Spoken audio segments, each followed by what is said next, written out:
So I'm not sure if anyone else is going to join. Would you guys like to continue with a discussion?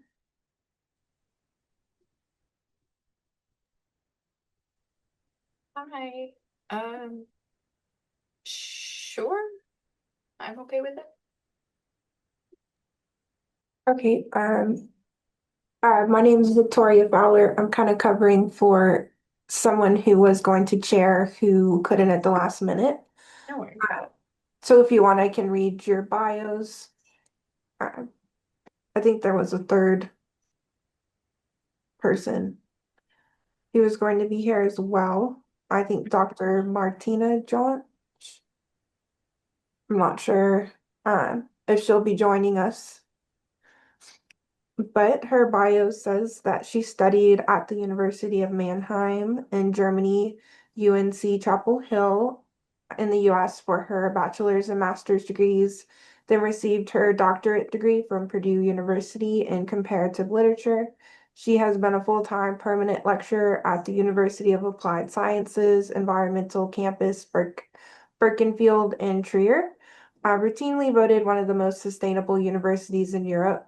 Since 2010, where she is teaching English for law and academic purposes, German intercultural communication, and digitalization and environmental studies courses. She is currently researching on Anglo-American and European law, language teaching, and environmental narration, and has attended the Cornell School of Criticism and Theory, and Deleuze conferences, and numerous conferences at Harvard, Yale, Cologne, London, Mexico City, and Italy.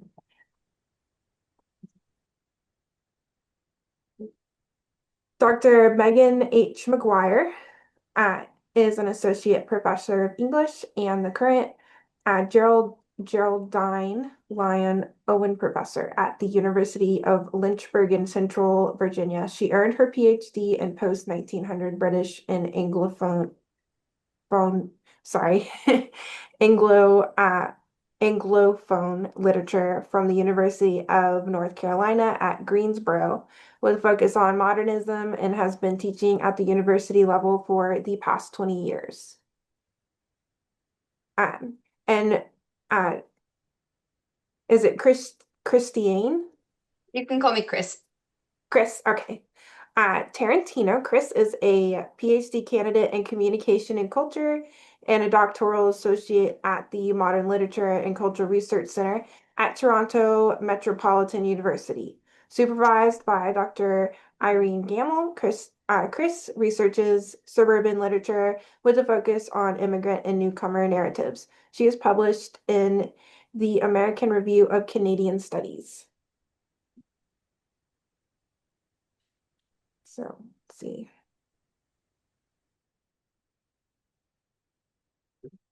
It was Dr. Jauch was first on the list. So, Dr. McGuire, if you would like to go first. Sure. Well, thanks for thanks for joining us. I'm sorry that we're a bit of a small number, but I look forward to hearing your presentation. Let me go ahead and share my screen, which I've been having trouble with this morning, but hopefully everything will go smoothly. Can you guys hear me okay? Just to check. Yes. Yep, I'll go on my end. Thank you. Perfect. Okay. All right. Hopefully this will work. And are you seeing a slideshow with hopefully a lovely garden? Yes. Excellent. Okay, great.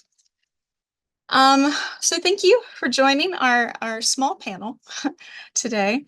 Um, I'm Meghan McGuire. My presentation today is not the usual academic paper that I'm used to presenting at conferences. So instead, I am presenting an overview of a new research project that's in its very early stages. So bear with me. For the past 4 years, I have served as chair of an English department at a small private liberal arts university where the humanities are deeply valued, but enrollment in our programs keeps decreasing. It's a reality that many of us are sadly facing in the humanities at the moment. So I wanted to push myself outside of my comfort zone with my research, and to find a way to make my research more collaborative with my students and more public facing. So my current project, which is cultivating spaces for creativity and resilience, is an interdisciplinary project that considers the impact that gardens had on modernist writers' creative production by utilizing contemporary scholarship in neuroscience and environmental psychology.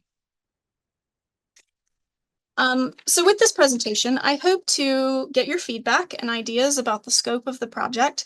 And I also hope it serves as perhaps kind of a working model for how our scholarship can find ways to become more collaborative with our students and more visible for the broader academic community. So this project started as I was leading a study abroad program in Ireland this summer. I was teaching an introductory course on literature and place, and my colleague in art was teaching a plein air painting class. So this is Cool Park in Ireland. We designed the program so that students would consider the locality and geography as well as the cultural sense of place in a new way. So we were visiting Yeats's Sligo and Joyce's Dublin and considering the relationship between place and the writer and the artist. And so as I stood in Cool Park with my students and later visited Yeats's Tor Valley Lee, I started to think about place in kind of a new way and how I wanted to make it a bigger part of my research. So this led me, with a few other factors, to focus on modernist gardens and their relationship to various writers. And so the gardens that I'm particularly interested in are Virginia Woolf's Monk's House, which is where most of the pictures from this presentation are from. Also interested in Lady Adeline Morell's Garsington Manor, Vita Sackville West Sissinghurst Castle and Garden, and Lady Augusta Gregory's Cool Park.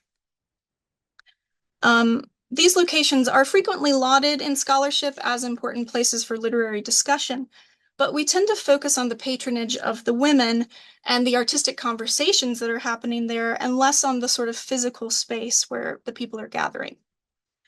But each estate outside London, even the modest ones like Monk's House, are attached to beautiful, thoughtfully designed gardens.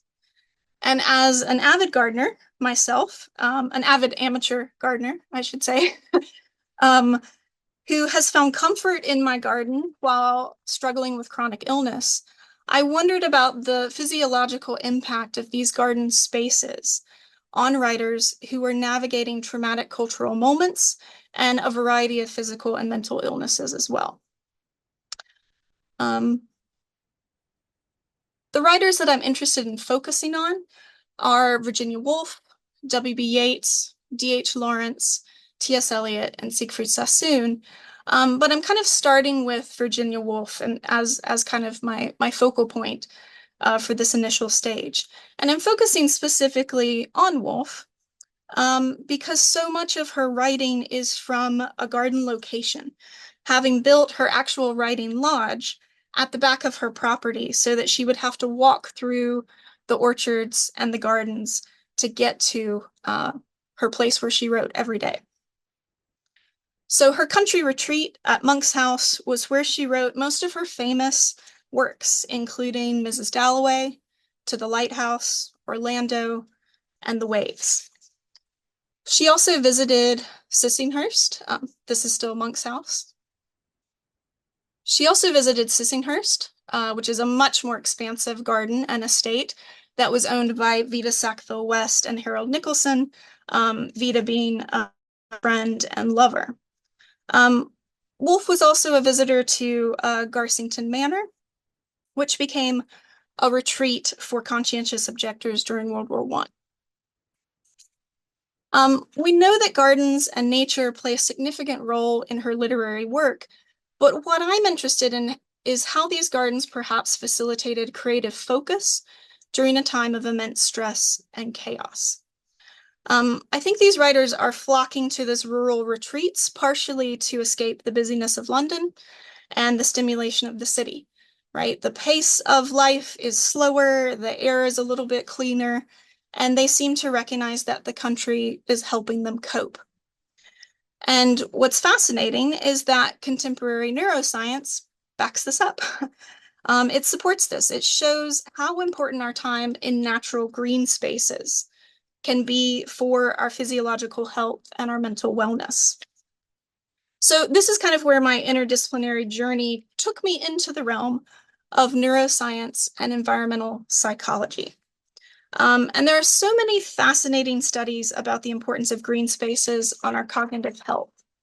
So, for example, there's a 2022 study that shows that just listening to birdsong for 6 minutes can dramatically lower our stress hormones and shift our nervous systems into a restorative state. A 2024 study out of the University of Utah shows how a walk in nature can restore our attention, and they're measuring the electrical impulses in our brains to sort of see how this is affecting our attention. There's a May 2023 study using magnetic resonance imaging, MRIs, to chart how our attention is restored when we simply view images of trees and natural spaces, and the fact that it has the power to impact both our mood, our attention, and our nervous system. And then there's additional research from Ashley et al. Concluding that time in nature increases our higher order problem solving and our creative thinking skills. And these are just a select few. So part of this impact is explained through the way that being in natural spaces like gardens impacts what's called our salience network. So this slide, which I know is a little bit complicated, but I want to kind of walk us through the basics of this, which the simplified version is that the salience network is the part of our brain that allows us to switch in between what's called the default mode network and the central executive network. And basically the way to kind of separate these is the central executive network is when we are focused on a task. It's when our brains are concentrating, they're having to focus. It requires that level of kind of attentiveness. And then the default mode network is the opposite of that. It's when we have that chance for our brains to kind of shut down a little bit. We're not focused on a particular task. Instead, this is where we kind of have wandering and daydreaming. So think, when you're in the shower, for example, or if you're driving, you have those moments where you're just kind of not thinking about anything in particular. You're not focused on a task, and your mind can kind of simply rest a little bit. And this default mode network is actually where we get inspiration. So this is kind of the root of creativity and new ideas. And the salience network lets us flip between the two. So kind of when we're in a good mental state, we can move from task-oriented state to kind of daydreaming and self-reflection a little bit more easily. So another way to consider this is the default mode network is when we have self-reflection. So it's a kind of internal look, and the central executive network is kind of an external focus on stimuli. So again, the salience networks lets us move in between those two, if it's healthy. And so part of this is done through also what's called attention restoration theory. And I apologize that this slide is so crappy. But again, kind of the basics of attention restoration theory. This is a theory that's been around since 1989, but it's something that's kind of growing in importance and relevance today for environmental psychologists as they're able to find new ways to kind of measure how our nervous systems respond and how our brains respond to natural spaces. But this attention restoration theory suggests that experiences in nature help us restore our attention through something called soft fascination. And soft fascination is basically when we are in a natural space. This picture is Virginia Woolf's Riding Lodge. So this is from a monk's house. This is the back of her orchard. This is her desk where she wrote. So you can see even just from this little picture how beautiful it is. And so this soft fascination is when you're in a space that feels safe and comfortable. It's a space where you're taking in stimuli, you're listening to birds, you're looking at flowers and trees, but you're not having to focus on it in a kind of task-oriented way. So there's less cognitive load in this situation compared to, when you're trying to, when our students are doing something in a classroom, or even if you're looking at a screen. Our cognitive load is lessened, and we can experience a sort of shift in our physiological stress response. So our heart rate decreases, our blood pressure can go down, our muscles start to relax a little when we have this soft fascination. And so essentially, also not a fantastic graph, I apologize, but I liked the simplicity of it, which is essentially when we go from this kind of state of task-oriented focus, if we do that for too long, we get attention fatigue. And I think this is something, I mean, I certainly deal with it, but I think I see it in my students. And that attention fatigue happens fast. Like they're not able to stay focused on a topic for very long. And of course, what do when they want to take a break? They turn to their phone, which is maybe the worst thing that they could do because they're taking in more stimulus, right? They're taking in all this new information and their brain is actually just getting more and more fatigued. So attention restoration theory is suggesting, and a lot of studies are proving that it's true, is that when we take those moments in nature, even very brief, or even just looking at pictures of nature, it allows for this soft fascination, this kind of effortless attention, and that allows us to build up and restore our attention so that we can go back to the task-oriented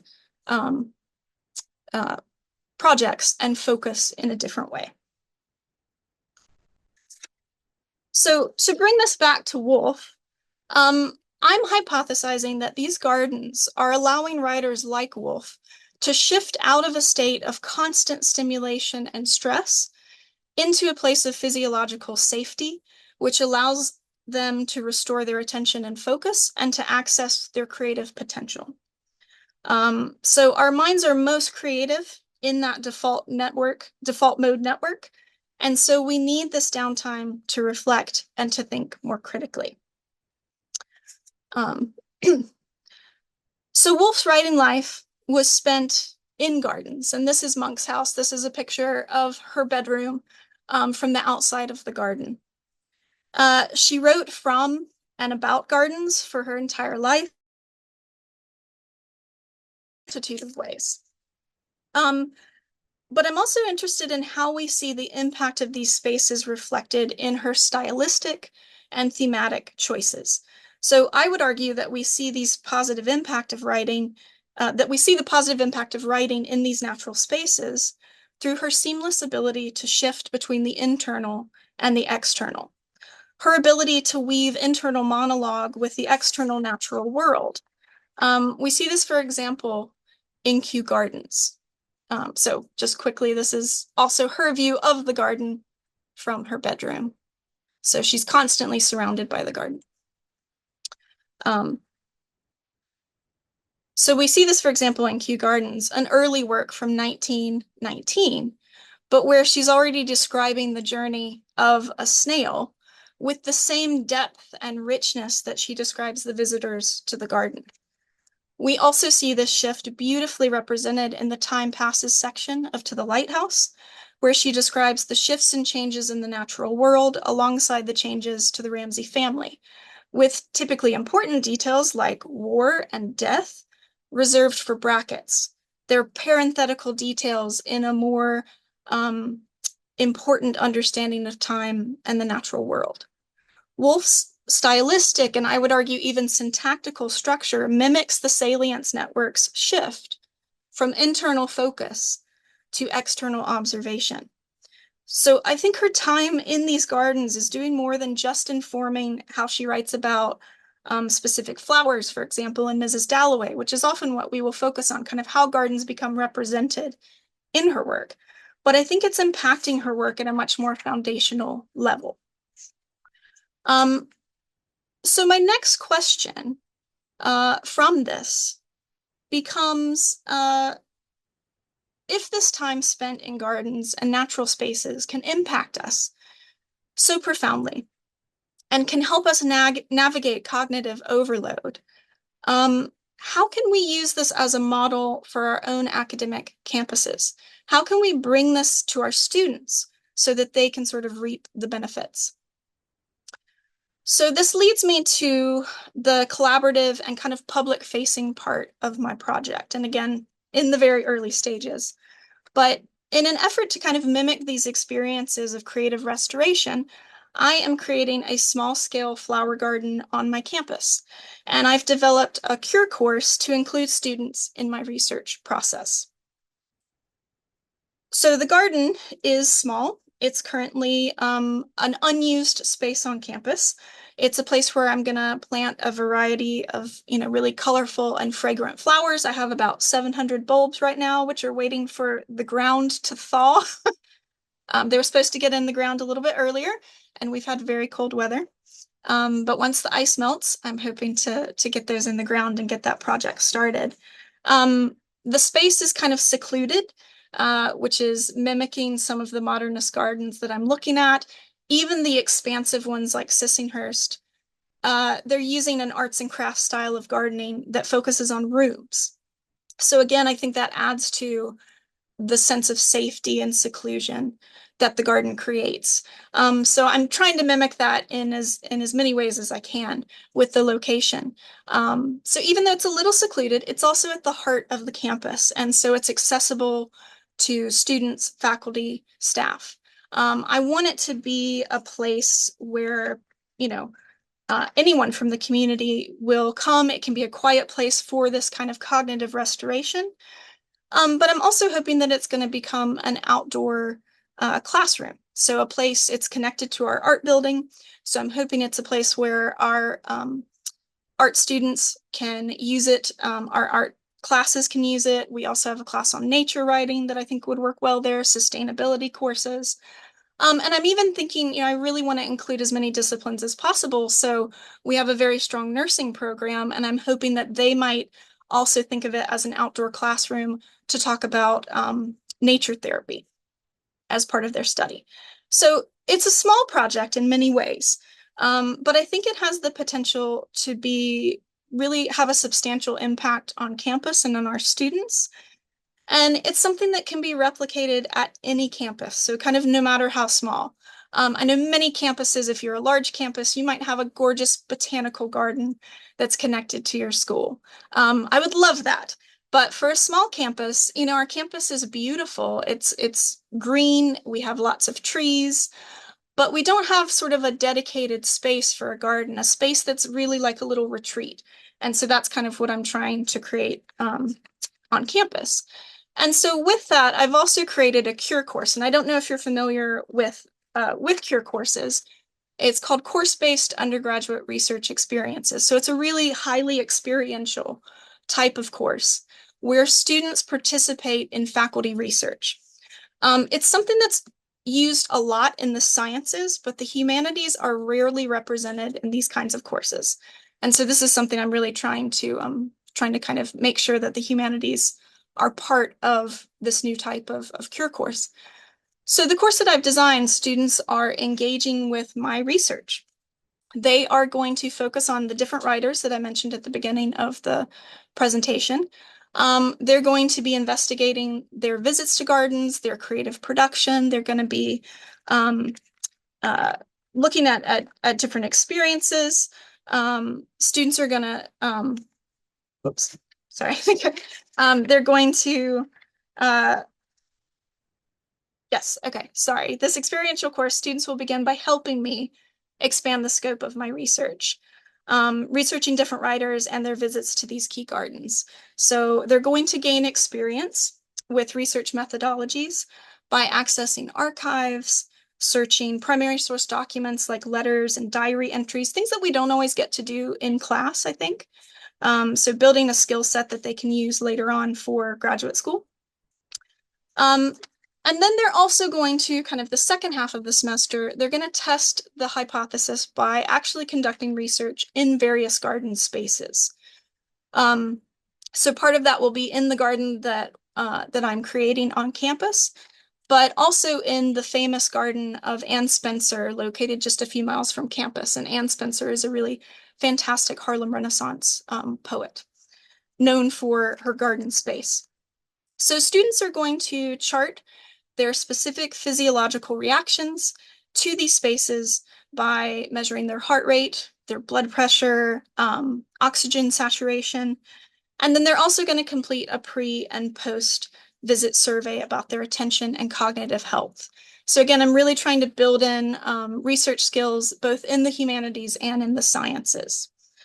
So ultimately, this is a project that connects my research and my teaching in a new way and makes the work I do more visible for the broader community. It combines my focus on modernist writers with my love of gardens and my dedication to trauma-informed pedagogy.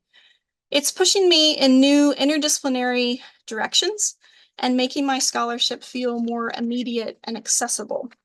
And I hope, if nothing else, that these photos of Virginia Woolf's garden, a place that brought her joy and productivity, help calm your nervous system a little bit and restore your focus for the rest of the conference.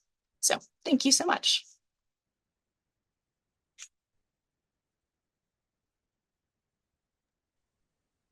Thank you. That was very refreshing. Trying to do something besides just an academic paper, which I love.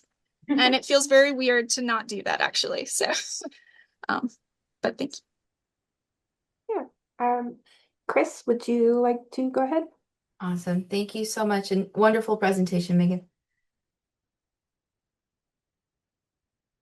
Okay, can we see this screen? Yes. Yeah, perfect. Thank you. Okay. So thank you, Victoria, for hanging out with us right now. It is teeny tiny, but I'm happy to be here. And I'm also really excited to come back for my second Louisville conference. I attended last year and it was really great. So today's presentation is an extension of my doctoral dissertation research on Toronto's suburban literatures. So I'm very much looking forward to some feedback and some comments during our discussion period. So with that said, I'm just going to jump into the first poem.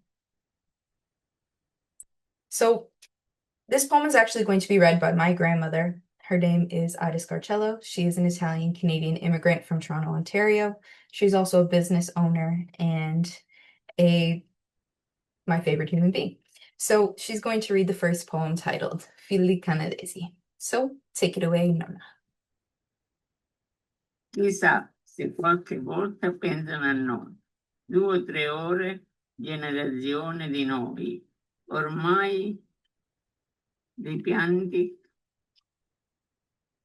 cresciuti e sbocciati i nostri colori, tra i giardini di Toronto, Woodbridge e Bolton, i 9 castelli di King City. Thank you, Nonna. So in her 1999 poem, Figli Canadesi, Toronto poet Gianna Patriarca uses the metaphor of replanted flowers shown here in the first highlighted lines, O mari di pianti, cresciuti e sbocciati in nuovi colori, which translates to, now replanted, grown and blossomed in new colors. This is emblematic of the entire collection I will be exploring here today, essentially referencing the affiliation proclaimed in the title, as the poem's focus is to explore the rooted connections between 3 generations of Italian Canadians, including the first generation of Italian immigrants who arrived in Canada during the 1950s, the second generation born in Toronto's Little Italy in the 1960s and the 1970s, and the third generation who, like me, are born of the second generation Italians, growing up in the Greater Toronto Area suburbs in the 1990s and the 2000s.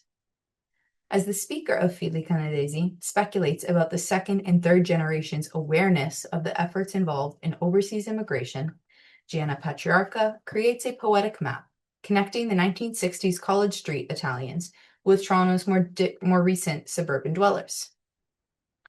Patriarca focuses explicitly on Toronto's northern suburbs, referenced in this excerpt as Woodbridge, Bolton, and King City, in the last lines of verse, which according to Statistics Canada in 2021 are now home to over 40% of the Greater Toronto Area Italians.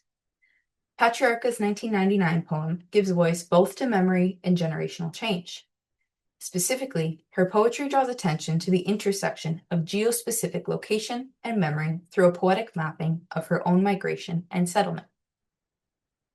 So for Patriarca, this begins in the commune di Ceprano in Lazio, Italy, indicated by the red mark on the map, where she herself was born in 1951, before she immigrated to Canada in 1958, and then settled in the Italian enclave in Toronto's Little Italy. By exploring complex temporalities and spatialities, her poetry shifts between Toronto's Little Italy in the 1960s and the Italian enclave in the northern suburb of Woodbridge in the 2010s, documenting these changes to ethnic establishments and community demographics over time. Here on the left slide, we can see Woodbridge, which is part of Vaughan, as indicated by the red circle on the map. Following the 1970s, Woodbridge became the new enclave, a popular location for the second and the third generation of Italian Canadians to settle, offering both inexpensive land and development opportunities when College Street was becoming very expensive. Today, Woodbridge looks more like the slide on the right, a fully developed suburban community with similar built form, schools, and dedicated green space. This is actually my suburban community, so nice to see it here. Thus, Patriarca's poetry intertwines personal and collective memory with the physical landscape of the Greater Toronto Area suburbs, transforming her geopoetics into a literary history connecting 3 generations of Italian Canadian suburban dwellers. To frame my discussion of cultural memory and geospecific mapping, I draw on diaspora theorist Anna Hua's 2005 essay, Diaspora and Cultural Memory, where she discusses the working of memory in immigrant communities, reminding us of the constructedness and shiftedness of memory. Quote, subjective and malleable rather than objective and concrete. Memory is emotional, conceptual, contextual, constantly undergoing revision, selection, interpretation, distortion, and reconstruction. Memory does not revive the past, but constructs it. The quest for memory is the search for one's history. Unquote. In other words, sites of memory involve a continual negotiation that is both deeply personal, but also involved in larger cultural discourses. Memory is both collective and individual, connecting to the living and the dead, as Patriarca's poetry illustrates. In this presentation, as we shall see, Patriarca reimagines Toronto suburbs not just as spaces of settlement, but as sites of memory and cultural negotiation, where the tensions of remembering and forgetting constantly redefine Italian-Canadian identity. Her poetics consider personal memory a tool of social renovation, intertwining her lived experience with the Greater Toronto Area with larger Italian-Canadian migration discourse. As such, I suggest Patriarca infuses suburban landscapes with a sense of rooted yet restless belonging, reclaiming Toronto spaces as poetic sites of cultural renovation and renewal. Ultimately, I argue, Gianna Patriarca's poetics configure a geospatial aesthetic to articulate cultural memory as a growing and evolving mechanism of social and cultural renovation. His memory is so powerful that it connects 3 generations of Italian-Canadian suburban dwellers, even as it reveals its tensions. Switch my slide. So, I begin my analysis with the poem College Street, Toronto, from her 1994 collection, Italian Women and Other Tragedies. Here, Patriarca reclaims the neglected perspective of the Italian women from her 1960s childhood. In this collection, Patriarca charts her family settlement from Soprano to College Street. She writes, and I quote, I have come back to this street to begin a new chapter of my inheritance, my Canadian Odyssey. For my father, it began in 1956, in the basement of a Euclid Street rooming house with 5 other men, homeless immigrant dreamers. They spent their loose change in the Gattonero, the Bar Italia, while postponed families waited, floating across the Atlantic slowly, to Halifax, to Union Station, to College Street in 1960.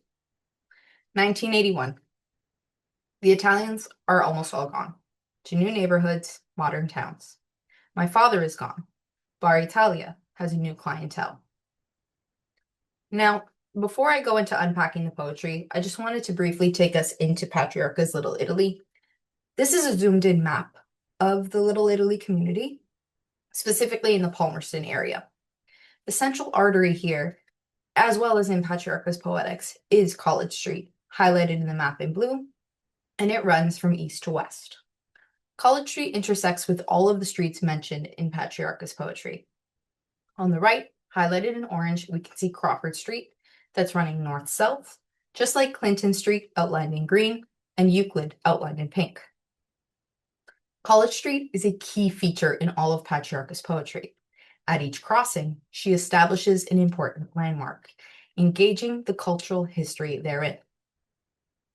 Patriarcha's speaker returns to College Street as an adult, the starting point of her poetic Canadian Odyssey, configuring her Canadian journey of identity and geospecific memory.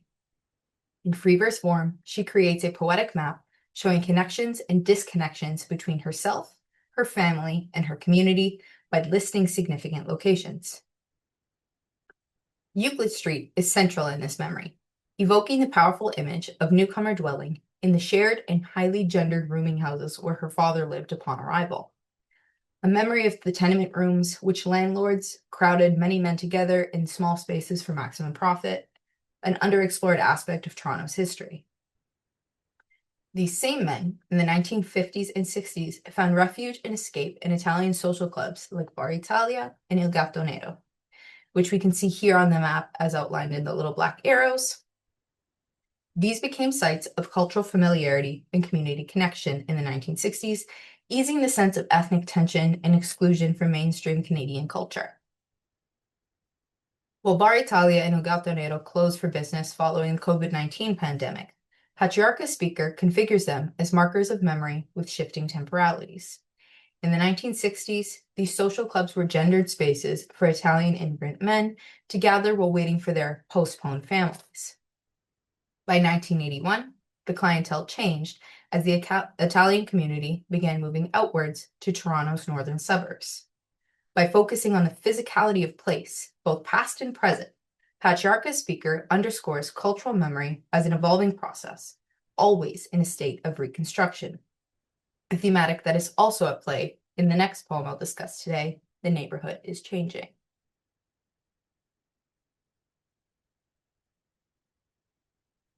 Oh, okay. Originally published in Patriarcha's 2005 collection, What My Arms Can Carry, The Neighborhood is Changing is emblematic of the entire collection in thematizing immigration, cultural memory, and daily life in Toronto's Little Italy. Quote, "The old men have nowhere to go. Vanished corroded barges in some abandoned port. They sit, cooled by the winds of passing streetcars, at the corner of Gray Street in College. The old men sit, and the old women walk the length of Gray Street to the grand doors of St. Francis. Each morning at 8, the doors open to prayers, to the lighting of candles, the necessary confessions, the blessing of the Eucharist. I make my way in the neighborhood, school bag in hand. The old men tip their hats and offer a greeting. Buongiorno, signora." Unquote. Once again, Patriarcha's poetry insistently constructs memory through a spatial, geospecific focus on College and Grace intersection in the 1990s, highlighted in blue and orange on the map. Within walking distance of College and Grace is Manning Avenue, highlighted in yellow. With its proximity, the remaining aging Italian Toronto Italians were still able to access culturally significant spaces like the still standing St. Francis of Assisi Church, located right at College and Manning, without the support of public transportation or a personal vehicle. Walking through this community, Patriarcha's speaker encounters the old men of College Street. Here, walking is an embodied practice for the speaker, as she confronts the physical markers of change via the aging College Street residents. The metaphor of vanished corroded barges, abandoned, operates on two levels in this poem. First, it recalls the efforts of hardworking Italian men during the height of Toronto's construction in the 1960s. This is a generation of Italian men who were defined by their work ethic, They worked in very unsafe construction sites to provide financially for their family. And unfortunately, their efforts are often neglected in Toronto's official histories. Second, it functions as a reminder that while the physicality of College Street community was changing, its cultural history persisted and is continually being negotiated. Patriarcha Speaker identifies St. Francis of Assisi Roman Catholic Church, located on Mansfield Avenue, running east of College and Grace. Here, the Italian women, like my grandmother, would walk to the church doors for their service, their religious devotion, a reminder of the spiritual traditions learned back home. Similar to the Italian social clubs referred to in the previous poem, College Street, Toronto, church became a place for Italian women to gather outside the homes, becoming a space of cultural memory and community. By code switching from English to Italian, Buongiorno Signora, ritualized language becomes a bridge between the generations of Italians. Ultimately, the poem conveys a sense of vulnerability through the emphatic repetition of the old man, suggesting generational memory loss and cultural forgetfulness. Yet, as the first-person speaker's "I make my way in the neighborhood, school bag in hand," invokes a lingering childhood memory, glimpses of effective connection and the generation of men who offer a greeting with the tip of a hat.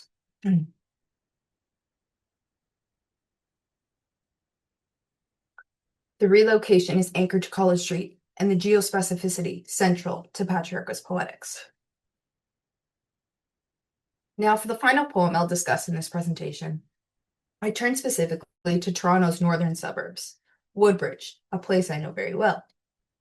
The poem, L'Altra Italia Lives Here, from Patriarcha's 2012 collection, Too Much Love, foregrounds Toronto's northern suburbs, like Woodbridge, as an underexplored site of Italian cultural memory. Here, Patriarcha Speaker enters Woodbridge in the 2010s, a period associated with affluence in the Italian-Canadian cultural imaginary. Whoa. Dropped in by invitation only, another villa in Woodbridge. Marble pillars at the gate, Vespas on the cobbled drive, fountains without coins. Michelangelo's David, glittering in mosaic, at the bottom of the pool. Chef's catering, Prosecco bubbling, and wine, wine, wine. This poem offers Patriarcha's most sardonic critique of post-immigrant assimilation and the performative reproduction of Old World heritage. In doing so, the verse interrogates class mobility, taste, and the desire for legitimacy and recuperating memory through cultural symbols. Her sardonic opening, dropped in by invitation only, introduces a contradiction. The speaker is both casually present and subject to exclusivity. The tension sets the tone for the entire poem. Another villa in Woodbridge suggests sameness, a proliferation of the same mansion-style retirement community, Villa Colombo, located on Lawrence Avenue in Toronto, now in Woodbridge, which is stylized as a villa, invoking the faux European grandeur of marble pillars and cobbled drives, which replicate a Mediterranean aesthetic transplanted to Canadian suburbia. And this is even down to the Vespa, signaling a highly curated ethnicity through material culture.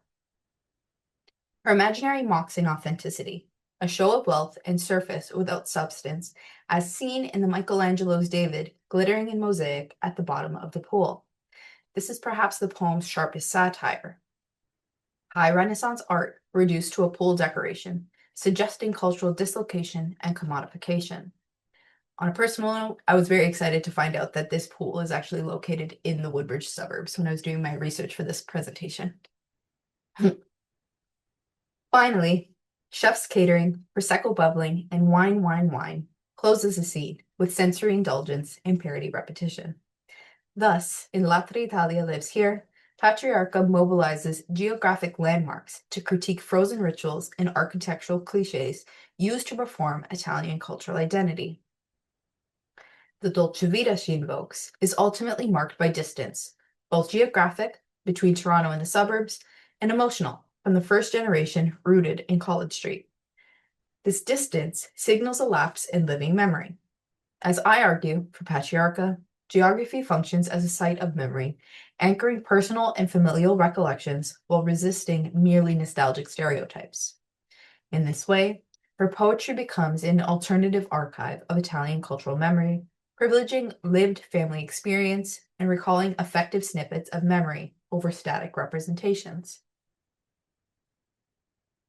In the end, Patriarcha's career-spanning anthology This Way Home draws readers' attention to the way personal memory expands understandings of collective histories, memories, and spaces, constructing a geospatial poetics. By focusing on personal memories attached to the physicality of the suburb and its actual lived insights by recuperating its memories and affects, Patriarcha Speaker calls for more engagement with geospecific locations as they are markers of cultural history. Patriarcha's geospecific poetics echo the growing fields of Italian Canadian suburban literature's collective push for more engagement. This includes books like Olindo Romeo Cicoria's College Street, which is a little-known book that zooms in on Italian cultural heritage in the 80s. He calls this book a quasi-semi-biography, but I see it more as a biography of College Street itself. It also includes the Pier Giorgio Gitecco's 1979 Roman Candles anthology, which marked a foundational moment in Italian-Canadian literary history. Like Patriarcha, his anthology foregrounded themes of migration, identity, language, and intergenerational tension. Ultimately, as I have argued, in Patriarcha's hands, poetry becomes a tool of social and cultural renovation that underscores the connection between physical landscape, personal memory, larger discourses of cultural history, and she returns us not to the grand narratives, but to the crystallized memories of Fili Canadesi on College Street. Thank you. Thank you, Chris. That was very interesting. Oh, thank you.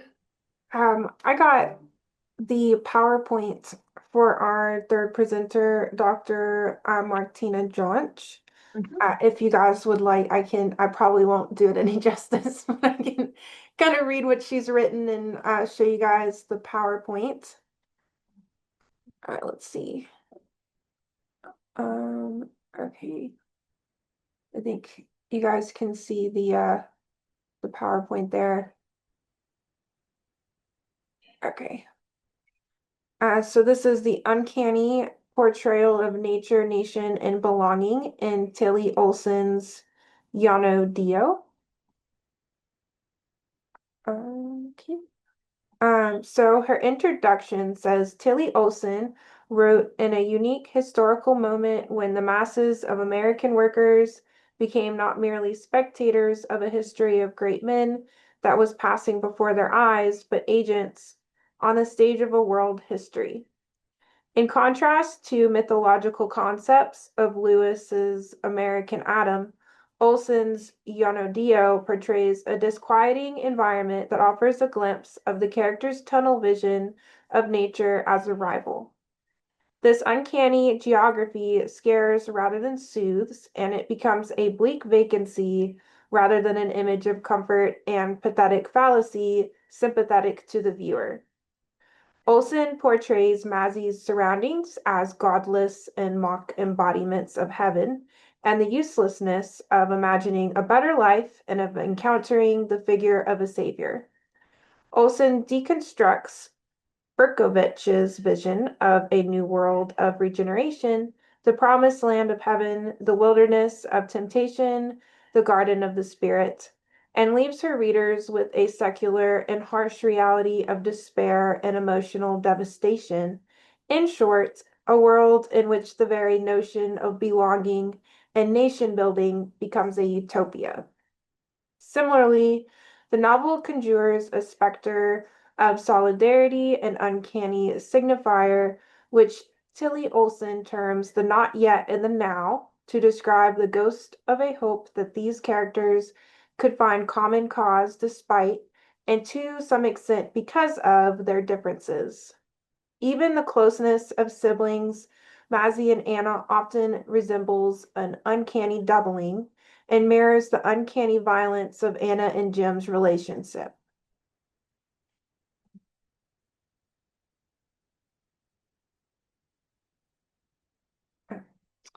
From American Atom to Psychogeography, the early mythological concept of the American atom encompassed a figure of adventure and romance, wherein the American was an unwritten as well as untainted personage removed from the forced convention of European society and venturing forth with the spirit of innocence into a new Eden. This corresponded to Berkovich's paradisical idea of the United States, which could still be flexibly and freely shaped in its nature, culture, and social traditions. On the other hand, Olson's narrative from the 1930s is positioned at a much less innocent time in United States history, which was already familiar with industrialized urbanization, the destruction of its natural surroundings, and the failure of a Marxist revolutionary spirit. It explores a more modern psychogeography of uncanny forces, a wandering through an unhomely landscape in which one encounters the terror of wandering the sublime landscape and navigating through a tense and constricting class system and poverty. Spatial literary analysis in this chapter will focus on the Marxist tradition from Engels and Lefebvre to 20th century flaneurs and urban social theorists to show the geocritical approaches to literature. The term geography and psychogeography is to be interpreted in this literary tradition as well. In Andrew Thacker's interpretation, space and geography condition literary forms and style and places the emphasis on what he calls textual space, where spatial forms and social space interact in the written text. The emphasis in this essay is on the narrative style and content and the creation of a social space therein, which contains an internal logic, narrative cohesion, yet also as a sometimes spatial event along the lines of Sheila Hones, who emphasizes human and cultural geographers more than Thacker.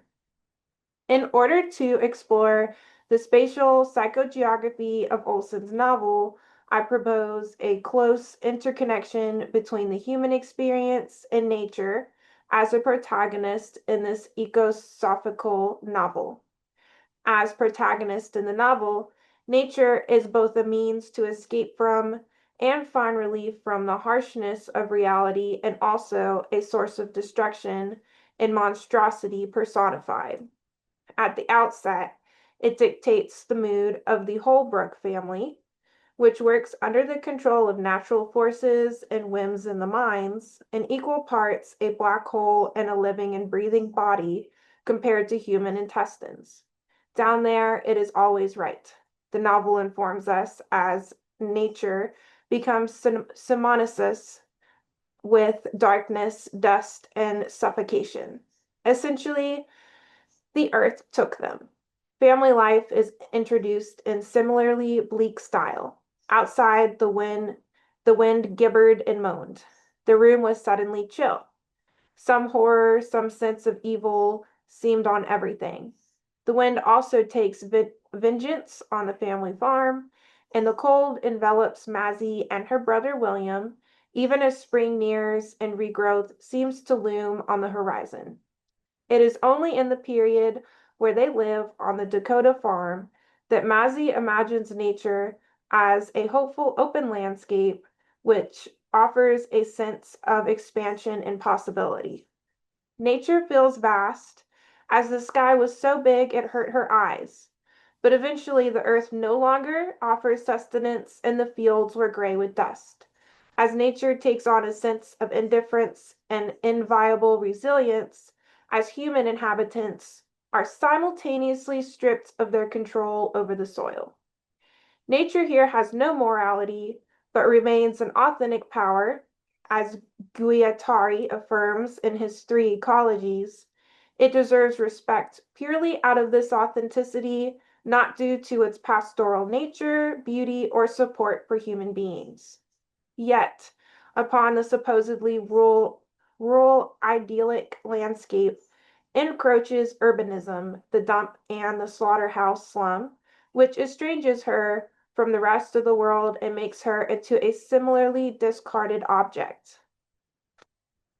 In an act of both separation and withdrawal, the city world brings crowding, Flannery, and absolute space in the tradition of George Simmel, Walter Benjamin, and Henry Lefebvre, leading to a lack of community, shared space, and mutual understanding. In contrast to the coal mining town, with nature as threat and exploitation, Mazzie's family moves to the Dakotas to engage in farming life, a small slimmer of hope, only to end up in the urban slum of Omaha, in which nature is absent or artificial and polluted. It is almost entirely absent, as no sky or air is available in the tenements or factories. According to Guattari and his three ecologies, man and nature are not like two opposite terms confronting each other, not even in the sense of bipolar opposites within a relationship of causation, ideation, or expression. Rather, they are one and the same essential reality, the producer product. They both operate across the domains of mental, environmental, and social ecology, and contemporary and individual crises need to be addressed and as a tripartite symptom. Rather than viewing profit and growth over planetary balance, it is also the structure of communities and their lack of diversity in consumer-driven capitalist societies, as well as desire and perception of one's environment that needs to be considered. Even the farm becomes an appendage of the city as nature is utilized to supply the urban environment with its necessary supplies and becomes a symbiotic partner of the urban production mentality. It further highlights the necessity of familial solidarity to resist the system that affects them through accelerating layoffs and family dissolution. Maisie's family, for one, portrays the downside of the women engaging in unwaged work and as a virtue, the so-called Earth Mothers keeping patriarchy alive. Neither humans nor their natural surroundings are inseparable in the materialist assemblage of the industrialized world of the 1930s. They, in turn, affect the mental ecology of its subjects. The modernist uncanny. While the uncanny refers both to an emotional state of anxiety directed towards particular eerie objects in the world and uncanny resemblances, as in the doppelganger motif of the 19th century, it also includes such resemblances of the human body and unlikely coincidences of events. Freud considered the uncanny an unsettling ambivalence between the familiar and unfamiliar, but newer definitions by Nicholas Royle are now more accepted. The uncanny is destined to elude mastery. It is what cannot be pinned down or controlled, and thus becomes symbolic of post-structuralism and deconstruction of coherence and stability in the modern world.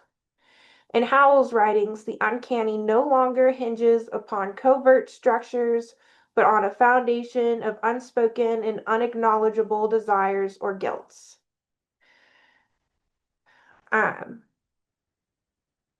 This sense of displacement and familiarity is most visible not just in the portrayal of bodily anxieties, but also in the depiction of place and space, thus intruding upon territory of literary geography.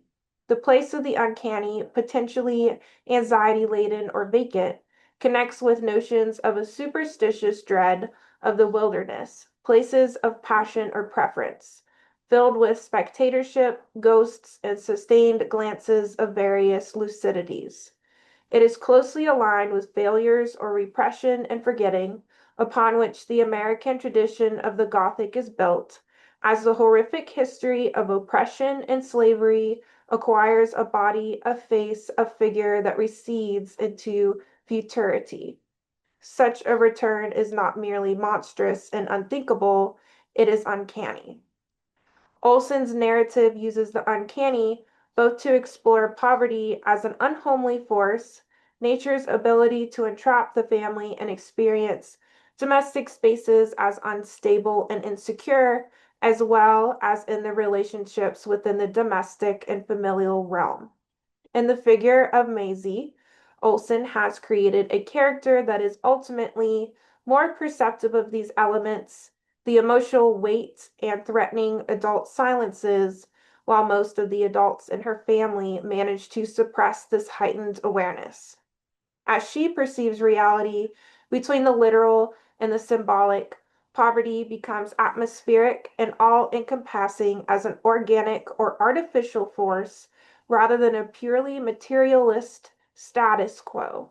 Poverty itself is an uncanny, invisible presence that haunts the family through numerous geographies and affects them both externally and internally through shame or fear. Forgetting is no longer an option, but replaced by a quiet, haunting estrangement from themselves, each other, nature, and their labor. The effects on nation building. In considering Mazzy as a future citizen of the 20th century, this estrangement exposes the fragility of psychological nationhood as she experiences trauma, instability, and a sense of defeat.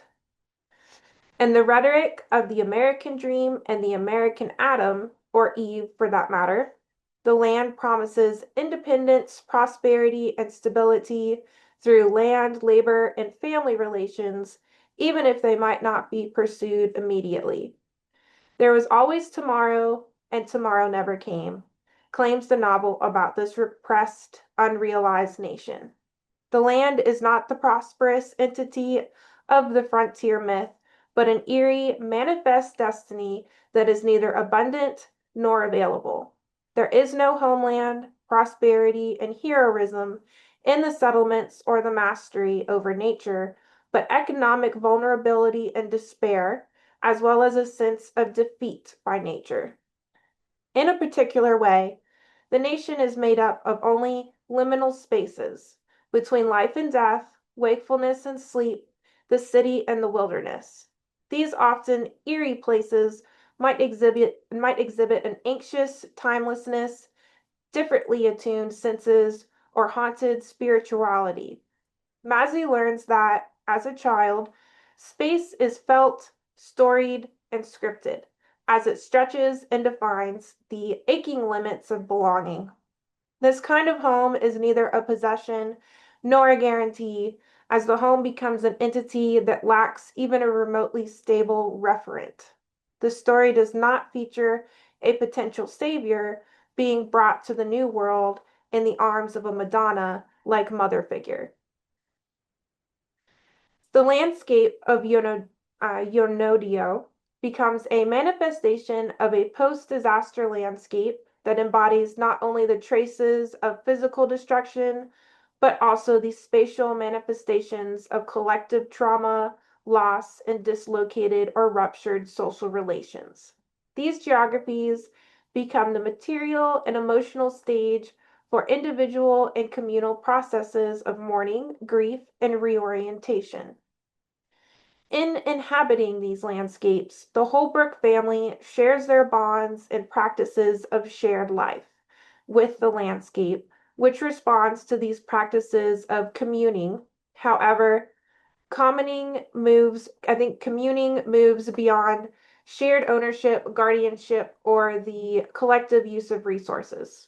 Healing through communing centers around effective recognition, collective spatial agency, infrastructures of solidarity, and the bridging of memory and futurity. Storytelling, songs, and dreams turn the uncanny surroundings into a shared cultural research as her imagination becomes a commons in its own right. In intangible forms of sharing knowledge, emotional experiences, and circulated narratives, the novel also positively sees nature as a shared life world, an enclosure that could not only be threatening but protective, and as a latent alternative to capitalist extraction. The family and humankind in general share features of nature throughout the novel. The wind comes across the flats, and there is no stopping it. The stars are there for everybody. The dust works into the lungs and stays. Nature even becomes part of the worker's body, not merely a backdrop to the national trauma. As Lawrence Buell said, the emergent canon of American environmental justice writing is yet to account for the many narratives of immiserated immigrants of every strip. The Holbrooks never become the envisioned American family to pioneer or steer the country, but are relegated to the edge, just as natural resources are exploited as mere puppets of the economy. As part of this spectral existence, both the two sisters and the parents are mirror images of each other in their pain and suffering or miserable existence. Yonadio's Breccitan narrator describes multiple indented narrative interpolations that resemble an estrangement effect. Olson dramatizes young Andy, the minor's suffocation, links them to communism and the uncanny, and ornately depicts various instances of violent behavior in the novel. Someday the bowels will grow monstrous and swollen with these tired old dreams, swell and break, and strong fists batter the fat bellies, and skeletons of starved children batter them. Vindictive ghosts of nature and earth portray nature not as all benevolent, but as an angry god who antagonizes those who work to subdue it. It is a movement against oppression that mirrors the attempts of the Holbrook family to breathe and survive. Nature also does not remain a passive respondent of capitalist exploitation, and therein lies hope for a belonging in a network structure beyond nature-human binaries. All of them become collateral damage and have to remain ever-changing and adapting to the industrialized world in order to overcome the current state of the nation together. Eventually, the proletarian grotesque here becomes not just a reminder of the appalling circumstances of life in Yonadio, but also grotesquely realigns our categories of allegiance in order to jolt readers out of passive spectatorship towards this ecological and economic precarity. And these are her concluding thoughts.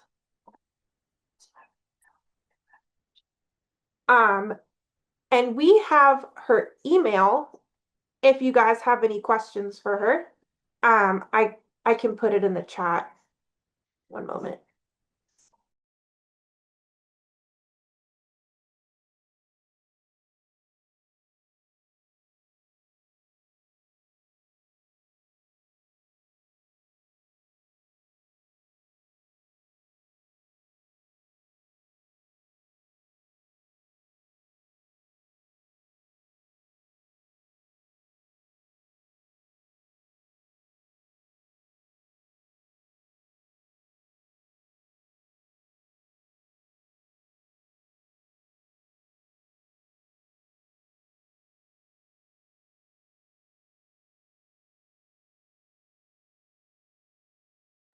She said she would be happy to answer any questions you guys have.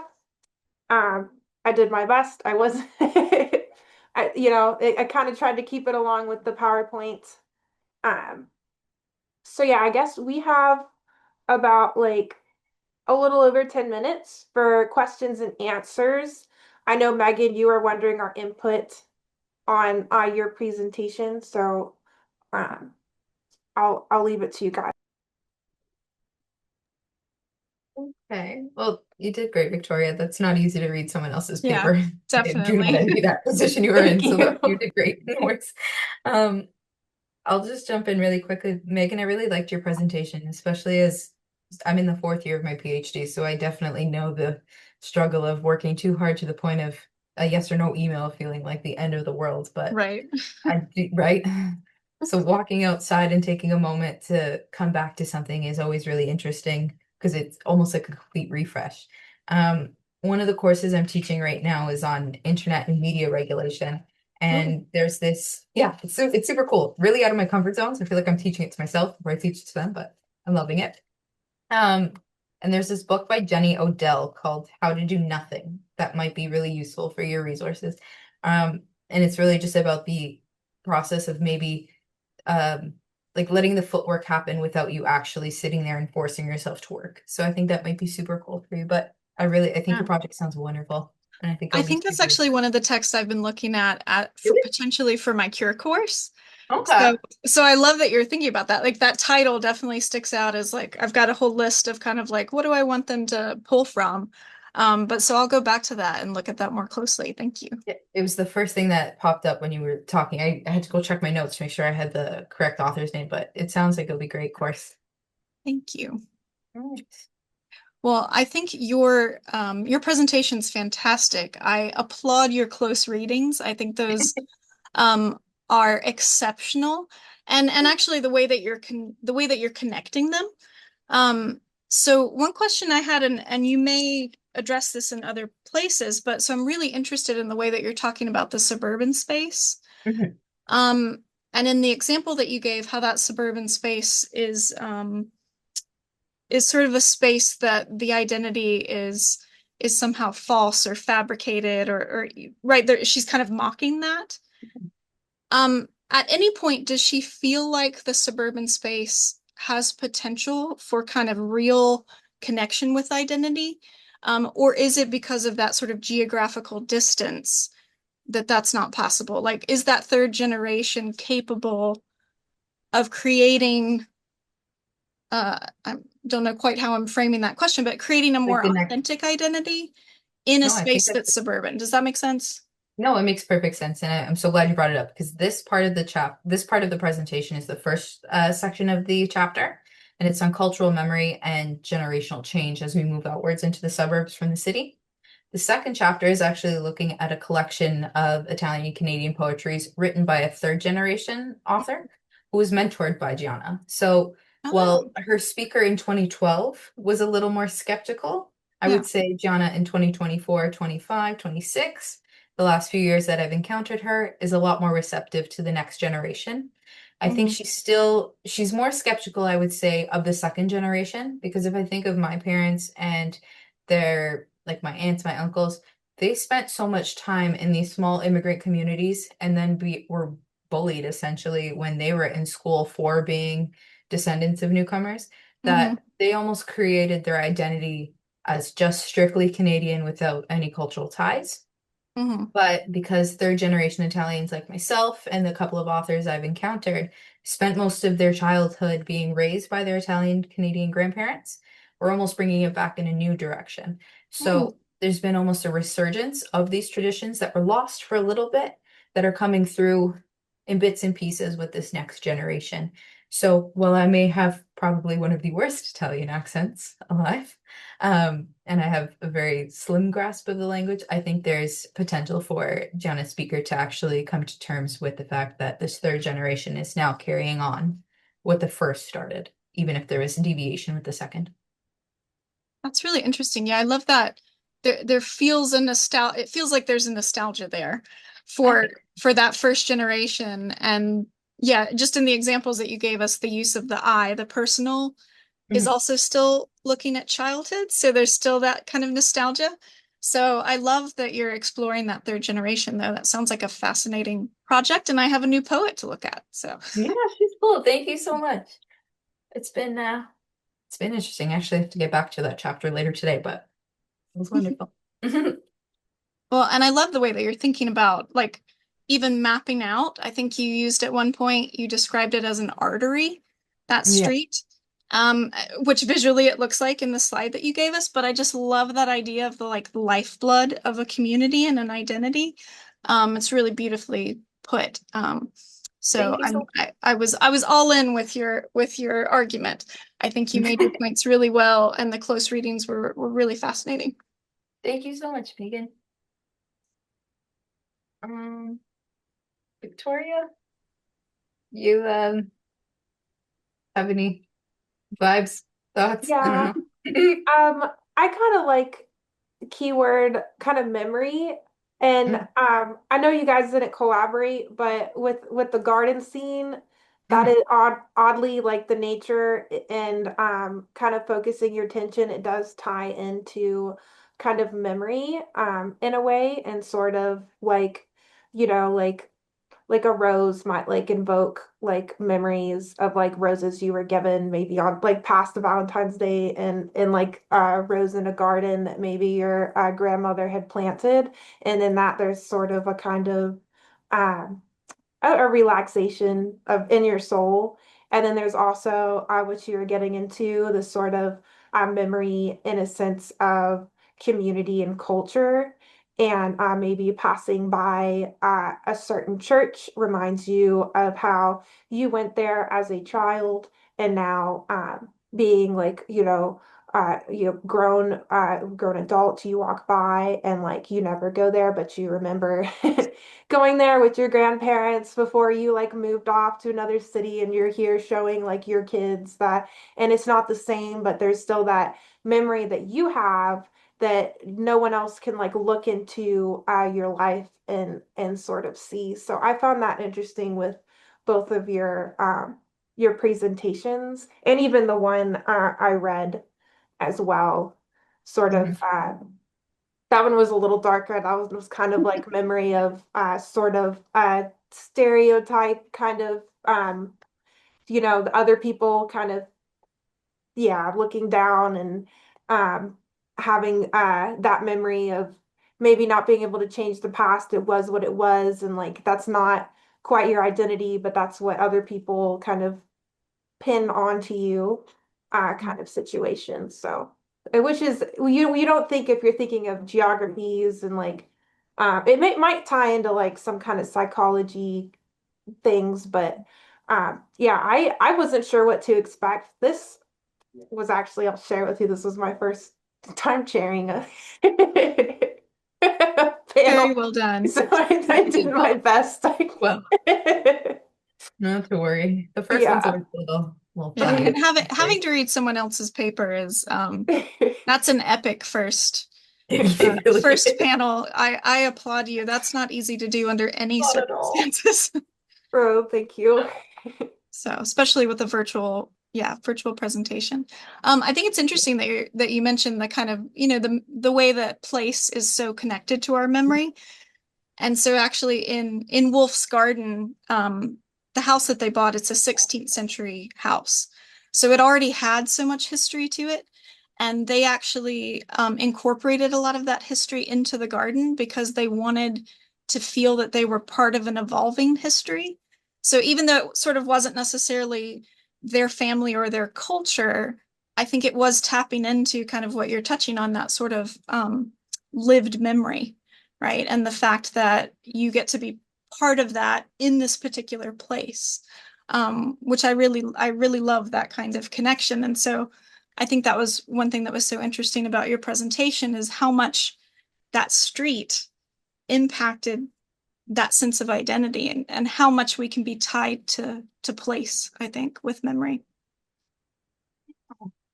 And again, I think the actual having a space on campus dedicated to the kind of embodied research that you're proposing, I think is going to be wonderful for students, because it's not often that you can actually take someone to a class space when there's no class going on. And I think that having a place where they could walk by and be reminded of the embodied practice of learning will be wonderful moving forward. And there's another memory attached to that process of returning and reflecting on the actual experience of sharing that space. It's really, really cool. Thank you. I hope so. It's a very ugly space right now, filled with boxwoods, and so I'm looking forward to. It's one of those where honestly, like, you could plant one pretty Mhm. bush and it'll like change the dynamic of the space. Yeah. So yeah, I'm looking forward to it being a nice little retreat, and being able to include students Mhm. in that process is going to be unique, I think. I think so, because even at TMU, we have something called the urban farm, because we're Mm. right smack in the middle of downtown Toronto. So on top of one of the buildings, there's a farm space that the Urban Studies School has put together, and then Mhm. once a year it becomes an open-ended farmers market where students just come and take some fresh vegetables, which is really cool. I love that. Yeah, so much of the kind of environmental psychology focuses on sustainability and is actually about like working gardens and farms. And I think that's definitely a direction that this could go, but I'm kind of interested in that's like a bigger scope of being able to, excuse me, to involve students in that process.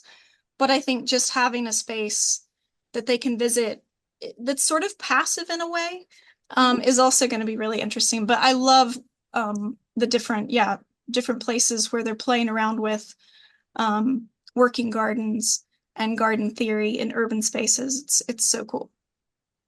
Oh.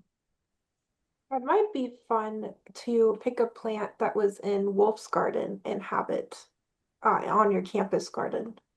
Yeah, I am kind of pulling from some of the different texts. So yeah, you're thinking in the same direction I am. Because she mentions them by name. Like you can actually, there are some amazing scholars who have charted like every flower that she ever mentions in her work, and it's in like 400 maybe. And there's people who have actually created gardens based on the different flowers that she mentions in text. So it's not that people aren't sort of paying attention to that influence, but yeah, I'm hoping I can mimic a little bit of it in the garden. So much. I Excuse me. think that's gonna be so cool. I like that. And it's just like a nice, happy, colorful space. And I like the idea of it being a passive space as well, because that isn't that the whole point of just taking a moment of breather? Yes, it's going to be beneficial and helpful, but sometimes just a meditative stroll makes my day so much better.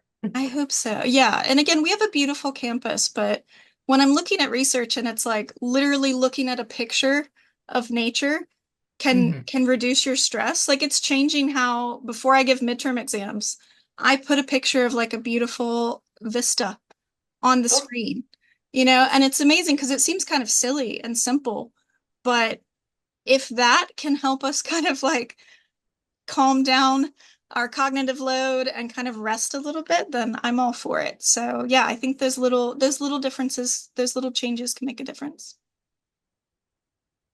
amazing. Well, awesome. Yeah, I found this very interesting. I feel like it'll probably be one of my favorite panel discussions that so I feel like if I don't know what you guys think, but I feel like maybe if you guys want to like swap email addresses, maybe keep in contact through your sort of projects, Sure. you know. Pop that in the chat. Yeah, I think that was when you sent us the link, I think it had, Also that. Oh, yeah, okay, I think cool. it had the different emails. But yes, I'm only sad, Chris, that you didn't have a bigger audience to sort of like appreciate the work that you're doing because it's really fascinating and really beautifully presented. So I'm sorry that you got stuck with just me, who's like No, who's great. like stressed out between classes. So Same. This is my reading week, but I don't know. It was wonderful to chat with you guys and learn more about your research. So I had a great time. yeah, thank you. And again, thank you for chairing.